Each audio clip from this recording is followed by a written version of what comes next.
Hello everyone, welcome back to my channel. আশা করছি সবাই অনেক ভালো আছেন। আজ আমি আপনাদের চিকেন দিয়ে খুব মজাদার আর একদমই ভিন্নধর্মী একটা রেসিপি তৈরি করে দেখাবো, যেটা খেতে খুবই টেস্টি। স্পেশালি এই গরমের টাইমে চিকেনের এই রেসিপিটা কিন্তু খুবই ভালো লাগে খেতে। আশা করছি আমার আজকের রেসিপিটা আপনাদের ভালো লাগবে। আর যদি ভালো লেগে থাকে প্লিজ চ্যানেলটি সাবস্ক্রাইব করে সাথে থাকবেন। তো চিকেনের এই রেসিপিটা করার জন্য আমি সব কিছু মোটামুটি গুছিয়ে নিয়েছি। তো দেখতে পাচ্ছেন এখানে আমি নিয়েছি চালতা। এগুলো অবশ্য ফ্রোজেন চালতা। আপনারা যদি ফ্রেশটা ইউজ করেন তাহলে আরও বেশি টেস্টি হবে। আমার কাছে ফ্রোজেন আছে, তাই জন্য ফ্রোজেনটা ইউজ করছি। আর এখানে আমি নিয়েছি 2 চা চামচ সরিষা আর কয়েকটা কাঁচামরিচ দিয়ে আমি বেটে নিয়েছি। তারপর নিয়েছি আমি 300 গ্রাম মতো চিকেন, আর আছে আদা রসুন পেস্ট, আর নিয়েছি বড় সাইজের একটা পেঁয়াজ কুচি। এখন আমি যে সরিষা আর মরিচটা বেটেছিলাম তার ভিতর দিয়ে দিলাম আমি সামান্য একটু হলুদ গুঁড়ো আর একটু সরিষার তেল দিয়ে এবার আমি খুব ভালো করে একসাথে মিশিয়ে নিচ্ছি। তো সরিষা বাটার সময়ও আপনারা এই হলুদ ইউজ করতে পারেন, তবে আমি পরেই দিলাম। তো খুবই কম মশলায় কিন্তু এই রান্নাটা করা যায়। তো এই হলো সব কিছু। এবার আমি চলে যাচ্ছি মূল রান্নায়। তার জন্য এখানে আমি একটা কড়াইতে দিয়ে দিয়েছি পরিমাণ মতো সরিষার তেল। আপনারা ইচ্ছা করলে সয়াবিন তেলেও রান্নাটা করতে পারেন। তারপর দিয়ে দিলাম আমি এক টুকরো দারচিনি, একটা তেজপাতা আর একটা এলাচ। এগুলো সামান্য ফ্রাই করে নিয়ে এখন দিয়ে দিচ্ছি পেঁয়াজ কুচি। বড় সাইজের একটা পেঁয়াজ আমি কুচি করে নিয়েছি। এবার আমি পেঁয়াজটা খুব ভালো করে তেলের সাথে ভেজে নেব 2-1 মিনিট। তবে খুব বেশি গোল্ডেন ফ্রাই করার প্রয়োজন নয়। তো দেখতে পাচ্ছেন আমি খুব ভালো করে মিশিয়ে নিয়েছি। এবার আমি এখানে দিয়ে দেব স্বাদ মতো লবণ। আর লবণটা দিলে পেঁয়াজটা খুব তাড়াতাড়ি নরম হয়ে যাবে। তো লবণ দিয়ে এবার আমি আবারও খুব ভালো করে আরেকবার মিশিয়ে নিচ্ছি। আর চুলার আঁচ মিডিয়ামে রাখতে হবে। এখন আমি এখানে দিয়ে দেব আদা রসুন বাটা। আমি 1 চা চামচ আদা আর 1 চা চামচ রসুন বাটা নিয়েছি এখানে। তো সেটাই আমি এখানে এবার দিয়ে দিচ্ছি।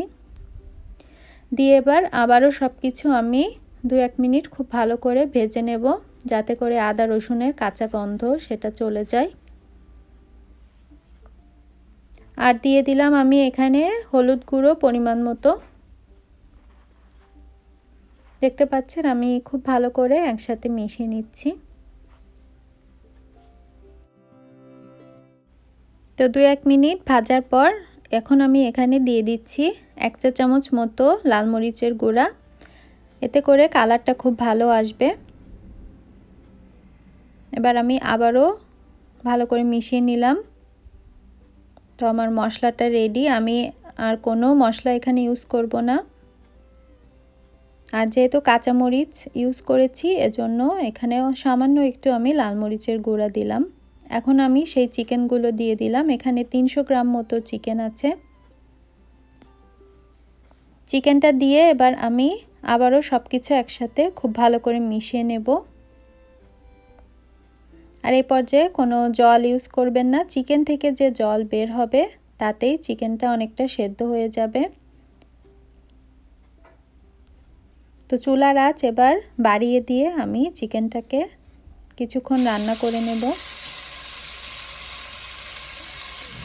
তো 10 মিনিট মতো আমি চিকেনটাকে রান্না করেছি। দেখুন অনেকটাই জল বেরিয়ে এসেছে চিকেন থেকে।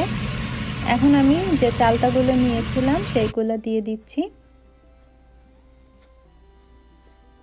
দিয়ে এবার আমি খুব ভালো করে আবার মিশিয়ে নিচ্ছি। এবার চুলার আঁচ মিডিয়াম করে দিয়ে আমি 3 থেকে 4 মিনিট খুব ভালো করে এগুলোকে রান্না করব।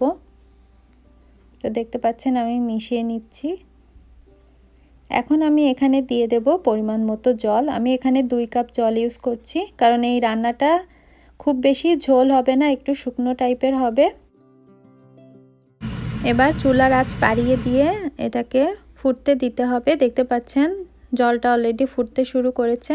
এখন আমি যে সরিষা বাটাটা রেডি করে রেখেছিলাম সেটাই দিয়ে দিচ্ছি।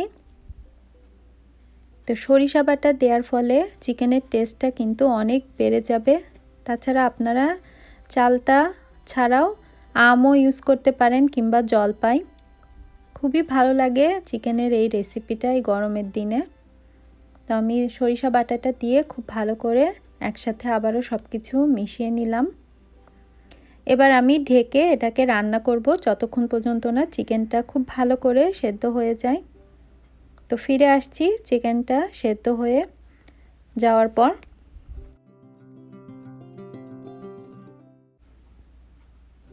তো 15 মিনিট পর দেখুন ঝোলটা একদম শুকিয়ে গেছে আর চিকেনটাও খুব ভালোভাবে সেদ্ধ হয়ে গেছে। এবার আমি সামান্য একটু সরিষার তেল দিয়ে এটাকে নামিয়ে নেব। তো দেখতে পাচ্ছেন বাটিতে আমি তুলে নিয়েছি। এটা খেতে কিন্তু খুবই টেস্টি হয়। সাদা ভাত কিংবা খিচুড়ির সাথে চিকেনের এই রেসিপিটা খেতে খুবই মজা লাগে। অবশ্যই আপনারা বাসায় একবার ট্রাই করে দেখবেন আর কেমন হয়েছে আমাকে কমেন্টস করে জানাবেন।